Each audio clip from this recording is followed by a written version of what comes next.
Nuren Alawatanim Filmakasikay Alawatanim Hopin o getlo Mamut laydadaw Kengedi beret Kapson aladaw Addisu ትውልድ ሀሳብ ነው ሜዳው ሶስተኛ ኮንስቲቲዩሽን ላይ የተነሳ ሐሳብ አለ። በኋላም በረከት ያነሳው ኮንስቲቲዩሽን ሁለት ሐሳብ ነው ያለው። አንዱ ወገን አናቀውም፣ የለም፣ አልፈጠርነውም፣ የኛ አይደለም የሚል አለ። ሁለተኛው ወገን ደግሞ ኮንስቲቲዩሽን አለ፣ ያለውን ኮንስቲቲዩሽን እያሻሻል ልንገለገልበት እንችላለን የሚል ሐሳብ ያለው ኃይል አለ። እንዴት ነው ሌሎች ሀገራት ኮንስቲቲዩሽንን የፈጠሩት ያጸደቁት ያሻሻሉት? በ18ኛው ክፍለ ዘመን መገባደጃ በ1787 የአሜሪካ የነጻነት አባቶች ፊላደልፊያ በሚገኘው የነጻነት አዳራሽ ውስጥ ተቀምጠው የዓለምን የፖለቲካ አቅጣጫ የለወጠውን ህገ መንግስታቸውን ሲያረቁ ሂደቱ ፈጽሞ አልጋ ባልጋ አልነበረም። የፊላደልፊያ ጉባኤ ለ4 ወራት ያህል በዝግ በሮች ጀርባ የተካሄደ የጭንቀት የእልህና የከባድ ክርክር መድረክ ነበር። እነ ጆርጅ ዋሽንግተን፣ ጄምስ ማዲሰን እና ቤንጃሚን ፍራንክሊን የመሰረቷት ሀገር ገና ከአውሮፓ ቅኝ አገዛዝ ወጣች፣ በዕዳ የተዘፈቀችና እርስ በርስ በብጥብጥ ልትበታተን የደረሰች ደካማ ህብረት ነበረች። የነጻነት አባቶቹ ያጋጠማቸው ትልቁ ፈተና የጥቅምና የፍላጎት መጋጨት ነበር።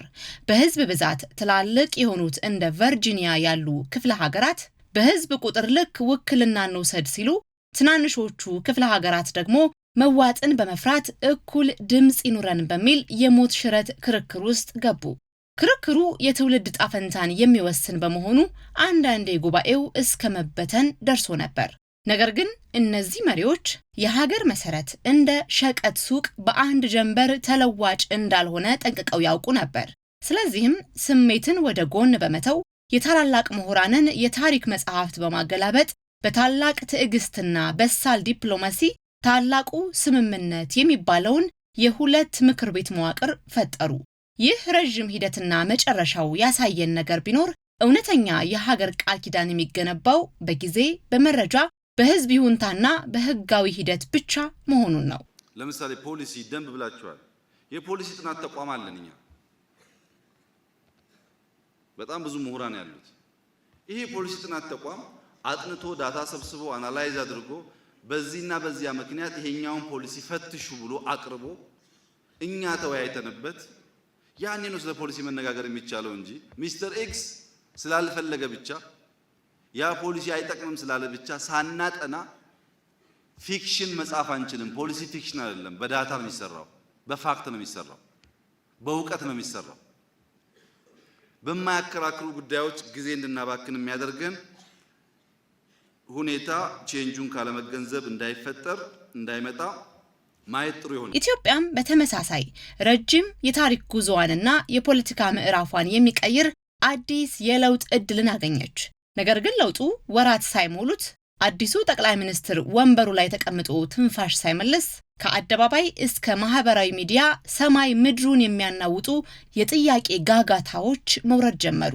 አንዳንዱ የፖለቲካ ለውጥ ልክ እንደ አስማት በትር በአንድ ምሽት ተአምር የሚፈጥር መስሎት ዋናው የሀገሪቱ ህገ መንግስት በአስቸኳይ እንዲቀደድና በነጋታው አዲስ ነገር እንዲታወጅ ይወተውት ነበር። ሀገርን የመገንባት የረጅም ጊዜ ሂደትና የህግ ባህልን ተፈጥሯዊ እድገት ካለመረዳት የሚመጣ የፖለቲካ መቸኮል በትክክል የሚታየው እዚህ ላይ ነው። ያንን ናቹራል ለውጥ ሳንገነዘብ እንደው በ6 ወር ውስጥ ተአምር ስለመጣ ህገ መንግስቱ ይቀየር፣ ፌደራል ስርዓቱ እንደዚህ ይሁን፣ የወሰን ጉዳይ እንደዚህ ይሁን፣ ሰው አይፈናቀል የምንል ሰዎች በአንድ በኩል ለቼንጁ ያለንን ክብር ነው እያሳየን ያለነው፣ በሌላ በኩል ደግሞ ቼንጅ በሂደት ውስጥ ውጤታማ እንደሚሆን ካለመገንዘብ ይመጣል። ለምሳሌ የኛ ህገ መንግስት በጣም መጥፎ ሀገር አንድ የማያደርግ የሚያበላሽ ህግ አራዊት ብሎ የሚያስቡ ሰዎች አሉ። ምንድነው ራሽናላችሁ ሲባሉ እኛ ሳንወያይ እንትና ሳይወያይ እንደዚህ ሳይሆን የመጣ ህግ ነው ይላሉ። አሁን ደግሞ በ6 ወር ውስጥ ህገ መንግስት 100% ራሱን ሪፕሌስ እንዲያደርግ የሚያስብ ኃይል ካለ ጽፎ ያዘጋጀው ህገ መንግስት አለ ማለት ነው። እኛ ስንጽፈው ህገ አራዊት፣ እሱ የጻፈው እንዳለ ስንቀበል ህገ መንግስት ሊሆን አይችልም። ህገ መንግስት እንዲሆን ራሱ ህገ መንግስቱ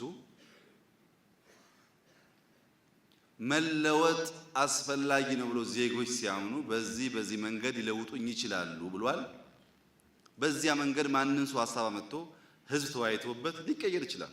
እኛ የምንፈልገው ህገ መንግስታዊ ስርዓት እንጂ የማይለወጥ ህገ መንግስት አይደለም። ህገ መንግስታዊ ስርዓት ማለት ደግሞ ልክ እንደ ደንብ ካቢኔ የሚያወጣው እንደ አዋጅ ፓርላማ የሚያወጣው ሳይሆን ዜጎች ተሳትፈው ቮት ያደረጉበት ህገ መንግስት እስከሆነና አብላጫ ድምጽ እስካገኘ ድረስ ችግር የለብንም። አሁኑኑ የሚለው ጉዳይ ግን ያኛውን ምንተችበትን አርጊው የምናደርግበትን መንገድ የሚያፋልስ ነው። ለመሆኑ በአንድ ሀገር ላይ መሰረታዊ የፖለቲካ ለውጥ ሲመጣ መቅደም የነበረባቸው ጥያቄዎች ምን ነበሩ? በበሰለ የፖለቲካ ንቃተ ህሊና ውስጥ በለውጥ ማግስት የሚነሱ ጥያቄዎች ስለ መዋቅራዊ ፍትህ፣ ስለ ተቋማት ገለልተኝነት፣ የህግ የበላይነትን ስለማስከበርና የዜጎችን ሁለንተናዊ ነጻነት በዘላቂነት ስለማረጋገጥ ነበሩ። ምክንያቱም አለመግባባቶቻችን መንስኤዎች ሳንማከር የተጻፈ ህገ መንግስት ነው የሚል ነው። እንዲህ ከሆነ ደግሞ የትናንቱ ስህተት ዛሬ መደገም የለበትም። አካታች፣ አሳታፊ፣ ግልጽ፣ ተቋማዊና ለዘላቂነት የሚተከል ስርዓት ሊሆን ይገባዋል። በተጨማሪም የትኞቹ ነባር የህግ ማዕቀፎች ናቸው ሰላማዊ ውድድርን የከለከሉን? የትኞቹ የፖሊሲ መዋቅሮችስ ናቸው የኢኮኖሚ እድገታችንን ያቀጨጩት ብሎ በእውቀትና በሰከነ መነጽር መፈተሽ ቀዳሚው የቤት ስራ ሊሆን በተገባ ነበር። ለውጡን ተንተርሶ አዲስ ሀገራዊ ምዕራፍ ለመክፈት መሰረቱ የነበረው ህግ በሂደት እንዴት ይሻሻል የሚለው የሰከነ ሐሳብ ትኩረት ሊያገኝ ይገባ ነበር። ነገር ግን ያንን ሰሞን ወደ መድረኩ የፈሰሰው የፖለቲካ ትኩሳትና ለጠቅላይ ሚኒስትሩ የቀረበው ጥያቄና ግፊት ይህንን ምክንያታዊ መስመር የተከተለ አልነበረም። በአንድ በኩል ለውጡን ያልተቀበሉ አክራሪዎች እያንዳንዱን የለውጥ ሂደት ህገ መንግስታዊ እያሉ ይጠራሉ። በሌላ በኩል ለውጡን እኛንን ያመጣ ነው የሚሉ እዚህም እዚያም ያሉ ኃይሎች በአንድ አዳር ህገ መንግስቱ ተቀዶ ይጣልልን ሲሉ ተደመጡ።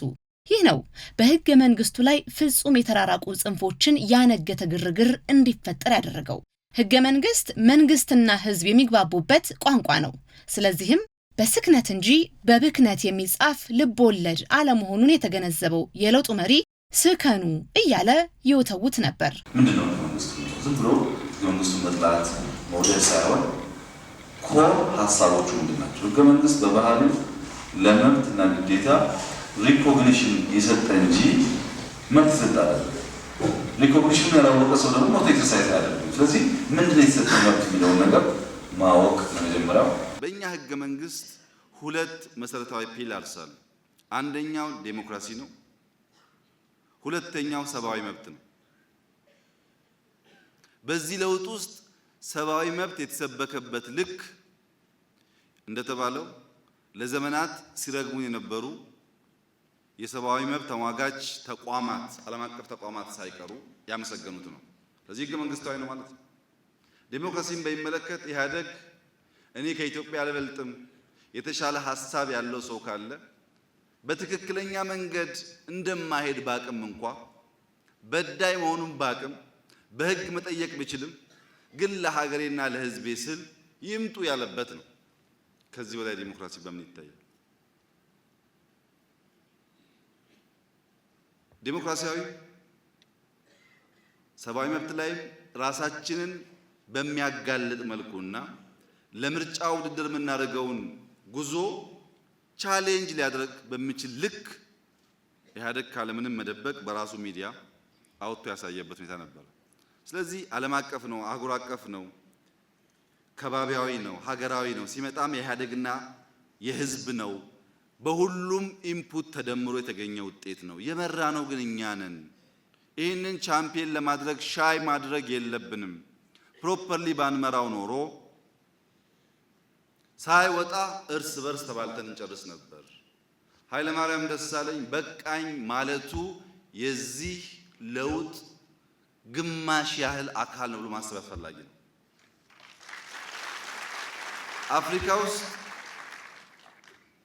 የምርጫ ዘመናቸው ሲያልቅ ህገ መንግስት የሚያሻሽሉ መንግስታት ባሉበት ህገ መንግስቱ 70 ምናምን 80 ካላቸው በኋላ አይ የተወለድኩበት ቀን በስህተት ነው ብሎ የሚያስተካክሉ መሪዎች ባሉበት አህጉር ውስጥ አንድ ጎልማሳ በእኔ አመራር ለውጥ አልመጣምና ሌላ ሙከራ እናርግ ማለቱን አንደርማይን የሚያደርግ ድርጅት ከሆነ ይሄም የለውጥ አመራር አካል መሆኑን ካላየ ለውጡ ምን ያክል እንደመራ ነው ግራ። የጠቅላይ ሚኒስትሩን የእይታ ጥልቀት ስንመለከት በወቅቱ የነበረውን የፖለቲካ ትኩሳትና የጽንፍ ኃይሎችን ስነ ልቦና ምን ያህል በጥልቀት እንደተረዱት ያሳያል። ህገ መንግስትን በደመነፍስ የሚጻፍ ልብ ወለድ ሳይሆን ሌሎች ታላላቅ ሀገራት እንዳደረጉት ሁሉ በስክነትና በብስለት የሚጻፍ ሰነድ ነው። ዲሞክራሲን ያረጋገጡ ሀገራት ህጋቸውን እንዴት እንደፈጠሩ እንዳጸደቁና ብሎም በሂደት እንዴት ደጋግመው እንዳሻሻሉ ማጤን እንደሚገባ ያስረዱበት መንገድ ያስደምማል። የራስን ድክመት ሳያስተካክሉና የህዝብን ይሁንታ ሳይዙ በችኮላ የሚጻፍ ነገር የግጭት መፈልፈያ የትውልድ ማጥፊያ ቢሆን እንጂ የሀገርን መረጋጋት ሊያመጣ አይችልም። ምክንያቱም እውነተኛ ህገ መንግስት የሚሰነደው ዜጎች በነጻነት ተሳትፈው ተወያይተውና በአብላጫ ድምጽ አጽድቀው የጋራ ቃል ኪዳናችን ነው ሲሉ እንጂ ከልብ አመንጭቶ ከአእምሮ አስፍቶ እንደሚጻፍ ልቦለድ በአማሩ ቃላት ኩሎ በጥሩ ድጉስ ስሎ አይደለም። የመጀመሪያውን የለውጥ ወራት ግርግር ስናስታውስ የብዙዎቻችን ምኞት ከታሪካዊና ከተፈጥሯዊ የለውጥ ሂደት ጋር ምን ያህል ይጋጭ እንደነበር መገንዘብ አይከብድም። በ6 ወር ውስጥ ተአምር እንዲመጣ የወሰን ጉዳይም ሆነ የፌደራል መንግስቱ በአንድ ጀንበር እንዲቀየር፣ እንዲሰረዝ፣ እንዲደለዝ ያቀደው እልፍ ነበር። በወቅቱ በሀገሪቱ የነበረው የፖለቲካ ስሜት ልክ እያንዳንዱ ቡድን፣ እያንዳንዱ ማህበረሰብና እያንዳንዱ የልሂቃን ስብስብ በየራሱ ጓዳ የራሱን ፍጹም ህገ መንግስት አርቅቆ ያጠናቀቀ ይመስል ነበር። መሪው በጥበብ የያዙትን የህገ መንግስት ጉዳይ በአንድ አዳር ምላሽ ይሰጠኛሉት መሪውን በከሃዲነት ሲከሱ አፍታም አልቆዩ። ነገሮችን አቅዶና አስልቶ የሚተገብረው መሪ ህገ መንግስቱን ብቻ ሳይሆን ህገ መንግስታዊ ስርዓቱን ዘመን የሚሻገር እንዲሆን ሲያደርገው ይቅርታ ይጠይቁ ይሆን? ኢትዮጵያ ከ1930 ጀምሮ ያላት አዋጆች 70% እንኳን ፍትህ ሚኒስቴር የለውም። ታምንዶ አላውቅም። ኮፒ የላቸው። ኦኬ ብለን ፓርላማ ስንሄድ የለውም። ፓርላማ ያወጣል፣ ይበትናል። በቃ ብቻ ህግ ማለት ኢትዮጵያ ውስጥ ይሄ ሮንግ ነው ብለን ሲስተም ከሰራን በኋላ ሰበስበን የቻልነው ብዙ አልደረስነው። ወደ 3000 ገደማ ተጠግቷል። የሰበሰበው መረጃ ማንኛውም ዜጋ የኢትዮጵያ ህገ መንግስት፣ ፖሊሲዎች፣ ስትራቴጂዎች፣ አዋጆች፣ ደንቦች፣ መመሪያዎች ካለበት ቦታ ሆኖ ማየት እንችላለን። ለምንድን ነው? ለምሳሌ ዲያስፖራው የእኛን ህገ መንግስት ህግ አራዊት ይለዋል። እሺ ዲያስፖራ ነው ይበል፣ ችግር የለውም። የህግ ተማሪው ህግ አራዊት ይለዋል። ኦቨር 2/3 ሂውመን ራይት ላይ ስንትና ስንት ነገር የሚያወራ ኮንስቲቱሽን። ሁለተኛ የኢትዮጵያ ህዝቦችና ምናምኖች ይላል ሲጀምር። ይሄ ህገ መንግስት በደግነታችን ለኢትዮጵያ ሰጠ ነው የሚለው ግን እንደዛ አይደለም። መረጃ ነው ችግሩ። ሁለቱም ብታስቀምጥለት ኮምፔር አድርጎ አንቀጽ በአንቀጽ እያየ ተሳስቻው ሊል ይችላል። መረጃ ባለመስጠት ብዙ በሰሚ ብቻ ወቃሽ እንዳይሆን ዜጋው ከህግ አንጻር ከሂውመን ራይት ሁለተኛው ዳይሜንሽን ፎርስ ጀነሬሽን ሂውመን ራይትስ የሚባለው ራይት ቱ ቢ ኢንፎርምድ፣ ዜጎች ኢንፎርሜሽን ማግኘት መብት አላቸው። ከሱም አንጻር ህጎች ለዜጎች መድረስ አለባቸው የሚመልስ የያዘ ነው። በመሰረቱ በአንድ ጀንበር አሮጌውን ሰርዞ አዲስ ዓለም የመፍጠር ስሜታዊ ግትርነት ምን ያህል ሀገርን እንደሚያናጋ የፈረንሳይ አብዮት ትልቅ ማሳያ ነው። እንደ አውሮፓውያን አቆጣጠር በ1789 የፈረንሳይ ህዝብና ልሂቃን ለአሮጌው ንጉሳዊ ስርዓትና ለፊውዳሉ መዋቅር የነበራቸው ጥላቻ እጅግ የበረታና ጽንፍ የደረሰ ነበር። ያኔ ስልጣኑን የተቆጣጠሩት የለውጥ ኃይሎች ሁሉንም ነገር ከባዶ እንጀምራለን በሚል የችኮላ ስሜት ተወጠሩ። ነባሩን ህግና ስርዓት በሂደት ከማሻሻል ይልቅ በአንድ ጀንበር ሁሉንም ነገር ሰረዙት። እንዲያውም የሰዎቹ የለውጥ አባዜ የት ድረስ መሰላችሁ? የዘመን አቆጣጠር ካሌንደሩን ጭምር ቀይረው ሳምንት 7 ቀን መሆኑ ቀርቶ 10 ቀን እንዲሆን አደረጉ። የወራትንና የዓመታትን ስም ሳይቀር በአዲስ ተኩ። ሃይማኖትንና ነባር ባህላዊ እሴቶችን ጭምር we are rebuilding everything በሚል መፈክር አወደሟቸው። ታዲያ ይህ የችኮላና የጽንፈኝነት ውጤት ምን ሆነ? ሀገሪቱ ወደ አስፈሪው የሽብር ዘመን ውስጥ ተዘፈቀች። ማክሲሚሊያን ሮቤስፒየር የሚባለው አክራሪ የለውጥ መሪ የፈጠረው የህዝብ ደህንነት ኮሚቴ የአብዮቱ ተቃዋሚ ናቸው ያላቸውን ዜጎች ሁሉ ያለ አንዳች ፍርደ ገምድል ሂደት ጊሎቲን በተባለ አንገት በሚቀላ ማሽን መፍጀት ጀመረ። ንጉሱንና ንግስቲቱን ጨምሮ ከ40,000 በላይ ንጹሃን ዜጎች አንገታቸውን ተቀሉ። በመቶ ሺዎች የሚቆጠሩት ደግሞ በየእስር ቤቱ አለቁ። አሮጌውን ስርዓት ጥለን ፍጹም ነፃነትና እኩልነት እናመጣለን ያሉት ልሂቃን በመጨረሻ እርስ በርስ መበላላት ጀምረው ራሱ መሪው ሮቤስፒየር እንኳ በዚያው በአዘጋጀው ማሽን አንገቱን ተቀላ። ፈረንሳይ ለ10 ዓመታት በዘለቀ ለመረጋጋት በርስ በርስ ጦርነትና በደምና በትርምስ አዙሪት ውስጥ እንድትሰምጥ ያደረጋት ይህ ነባራዊ ሁኔታን ያላገናዘበ ተቋማዊ ሽግግርን የናቀና ሁሉንም ነገር በአንድ ምሽት 100% ለመቀየር የመነሳቱ የችኮላ መዘዝ ነበር። የኛም የኢትዮጵያ ታሪክ ብዙ የሚነግረን አለ። በንጉሳዊ ስርዓት የተቀረጹ ህገ መንግስቶች በየጊዜው የተሻሻሉ ቢሆንም ቅሉ የንጉስ መልካም ፍቃድ ስለሆነ የተሰነዱ እንጂ የህዝቡ መብት ስለሆነ የተጻፉ አልነበሩም። በ1923 ዓመተ ምህረት የመጀመሪያውን ህገ መንግስት ስለተወዳጁ ህዝባችን ስንሰጥ ይህን ዓላማ ከግቡ ለማድረስ አስበን። ቀጥሎ የመጣው ወታደራዊ ስርዓትም ከነበረው የተማረው ሳይኖረው የነበረውን አውድሞ የራሱን ርዕዮት ጻፈ። የኢትዮጵያ ህዝብ በቀጥተኛ ተሳትፎ ባዘጋጀው ራሱ ባጸደቀውና በመረጣቸው እንደራሴዎቹ አማካኝነት ሙሉ ህጋዊ ኃይል ባገኘው አዲስ አይነት ህገ መንግስት መተዳደር ጀምሯል። የቀጠለው ኢህአዴግም የሚታማው ሁሉንም በእኩል አላሳተፈም በሚል ነው። ይህ የዛሬው ቀን ሁሉም በፊት የሚያስታውሰን ነገር ቢኖር የኢትዮጵያ ሰፊ ህዝቦች ለረጅም ዓመታት የተነፈጉትን መብታቸውንና ነፃነታቸውን ለማግኘት ሳያሳልሱ ያካሄዱት መራራ ተጋድሎ ነው። ታዲያ ከዚህ ታሪክ ሳንማር በአንድ አዳር የነበረውን አቃጥሎ አዲስ አሳትሞ ለማደር የምንመኘው ልብ ወለድ ነውን? በእርግጥ በስነ ጽሑፍ ዓለም ውስጥ ልብ ወለድ ወይም የፈጠራ ድርሰት የራሱ የሆነ ክብርና ውበት አለው። አንድ ጎበዝ ደራሲ የሚያሳምኑ ገጸ ባህሪያትን ይፈጥራል። የተዋቡ የሴራ መስመሮችን ያዘጋጃል። አንባቢው እስከ መጨረሻው በጉጉት እንዲከተለው የሚያደርግ አመክንያዊ የታሪክ ፍሰት ይቀርጻል። ልብ ወለድ እንኳ ሲጻፍ እውነትን እንዲመስል ተደርጎ በኪነ ጥበብ ህግና መዋቅር ይገነባል። የእነዚህ ተቺዎች ትረካ ግን ልብ ወለድ ለመባል እንኳ የማይበቃ ዓይን ያወጣ እጅም እግርም የሌለው ይመስላል። ምክንያቱም ጥሩ ልብ ወለድ ጽፎ ለማድረስ የሚበቃ እንኳ ጊዜን አልታገሱምና። ለውጥ ለመቀበል አዝጋሚ ሲልም ተቃዋሚ የሆነው ወገን ደግሞ ራሱ ጸረ ህገ መንግስት እንዳልነበር የለውጡን መሪ በጸረ ህገ መንግስትነት መክሰስና መውቀስ ሲጀምር ማየት ግርምትን ይፈጥራል። ግርግሩ መጀመሪያውም መጨረሻውም የማይገጥም አመክንዮ የሌለውና በሰከነ አእምሮ ለታዘበው ሰው ግራ መጋባትን እንጂ አንዳች ቁም ነገር የማይጭር ባዶ የፖለቲካ ድራማ ነው። ሀገር በስሌት እንጂ በስሜት አይገነባም። ይህንን ሐሳብ ዛሬ ካለንበት ተጨባጭ የኢትዮጵያ ነባራዊ ሁኔታ ጋር አያይዘን ስናየው የችኮላና የጽንፈኝነት መዘዝ ሀገሪቱን ምን ያህል ዋጋ ያስከፈላት እንደሆነ በግልጽ እንረዳለን።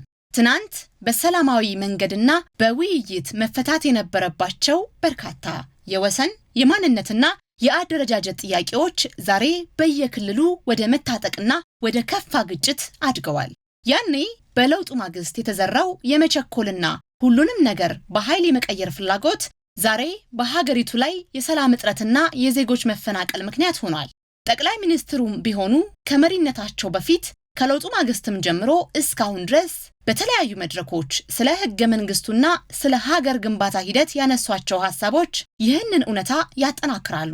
በተለይም በቅርብ ዓመታት በፓርላማና ከተለያዩ የህብረተሰብ ክፍሎች ጋር ባደረጉት ውይይት ላይ በተደጋጋሚ እንደገለጹት ህገ መንግስት ማለት ሊሻሻልና ሊለወጥ የሚችል ሰነድ ቢሆንም ይህ ለውጥ ሊመጣ የሚችለው ግን በህጋዊ መንገድ በህዝብ ተሳትፎና በሰላማዊ የሰነድ ክርክር እንጂ በብጥብጥ ወይም በኃይል ፍላጎትን በመጫን እንዳልሆነ በግልጽ አስምረውበታል። ህግን በህጋዊ መንገድ ማሻሻልና ህገ መንግስታዊ ስርዓቱን ጠብቆ መጓዝ ለሀገር ህልውና ወሳኝ መሆኑን በተደጋጋሚ አስገንዝበዋል። ለመሆኑ እኛ የምንፈልገው ዘላቂ የሆነ ህገ መንግስታዊ ስርዓት ነው ወይስ በየወቅቱ በሚነሱ ኃይሎች ፍላጎት የሚቀያየር የማይረጋ የፖለቲካ አየር? ምላሹን ለእናንተው እንተወው።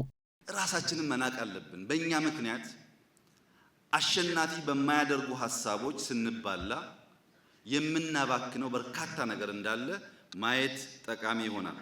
ውረድ እንውረድ አላዋጣንም፣ ፍና ከስቃይ አላዋጣንም፣ ሆብሎ ገድሎ መሞት ላይ ዳዳው ከእንግዲህ ብረት ገብስ ሆኗል ዕዳው። አዲሱ ትውልድ ሀሳብ ነው ሜዳው።